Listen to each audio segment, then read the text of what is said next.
Hello everyone, আজকে আমি review করতে চলেছি ফেলুদা সমগ্র। আমাকে একজন কমেন্ট করেছিল যে এটা একটা বড় ভিডিও দরকার, তাই আজকে কিন্তু আমি এই ভিডিওটা বানাচ্ছি। তো চলো দেখে নিই। তো ফেলুদা সমগ্র দুটো খণ্ডতে ভাগ হয়েছে, 1 আর 2, আর এটা এরকম একটা বক্সে আসে। তাই চলো দেখে নিই তাড়াতাড়ি।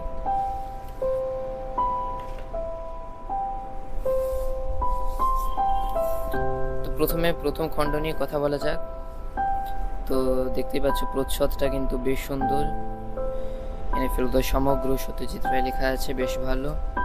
পিছনে এখানে সত্যজিৎ রায়ের পিকচার একটা দেওয়া আছে ব্ল্যাক অ্যান্ড হোয়াইটে, বেশ ভালো লাগে। আর এটা আসছে আনন্দ পাবলিশার্স থেকে। তো ডাস্ট কভারটা সরিয়ে নিলে কিন্তু এখানে আমরা পুরো ক্লথ পাচ্ছি। আর কোয়ালিটি নিয়ে কিন্তু আনন্দ পাবলিশারকে আমার মনে হয় না যে অন্য কোনো পাবলিশার হারাতে পারে। সবসময় আনন্দ পাবলিশারের কোয়ালিটি কিন্তু দুর্দান্ত থাকে। আর এই বইটার মুদ্রিত মূল্য হলো 2200 টাকা, এটা দুটো বই মিলে। আর আমি এটা সেলে নিয়েছিলাম ছাড় বেলায়, সেটা তাই আমি এটাকে পেয়েছি 1700 টাকায়।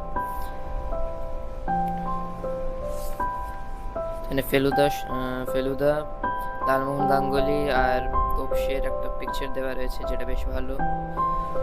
আর ফার্স্ট খণ্ডটা আমার শেষ হয়ে গেছে, আমি পড়ে নিয়েছি। তো এখানে এতগুলো ফেলুদার গল্প দেওয়া রয়েছে। আর এর মধ্যে আমার সবচেয়ে ভালো লেগেছে ছিন্ন মস্তার অভিশাপ, রয়্যাল বেঙ্গল রহস্য আর কৈলাসের কেলেঙ্কারি। এই গল্পগুলো কিন্তু বেশ ভালো। আর এইখানে যে ইলাস্ট্রেশনগুলো দেওয়া রয়েছে এগুলো কিন্তু সত্যজিৎ রায়ের নিজের আঁকা, দেখতে পাচ্ছ খুবই সুন্দর ইলাস্ট্রেশন দেওয়া রয়েছে এই বইয়ের মধ্যে।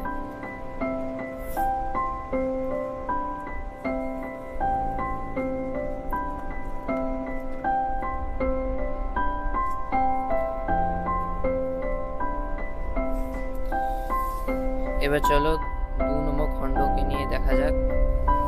2 নম্বর খণ্ড সেমি জিনিস, কোনো এক্সট্রা কিছু নেই, শুধু নতুন গল্পগুলো বেশ ভালো। এখানে বেশি গল্প দেওয়া রয়েছে অ্যাজ কম্পেয়ার টু ফার্স্ট খণ্ড থেকে। আর এর গল্পগুলো একটু ছোট, প্রথম গল্পগুলো কিন্তু বেশ বড়।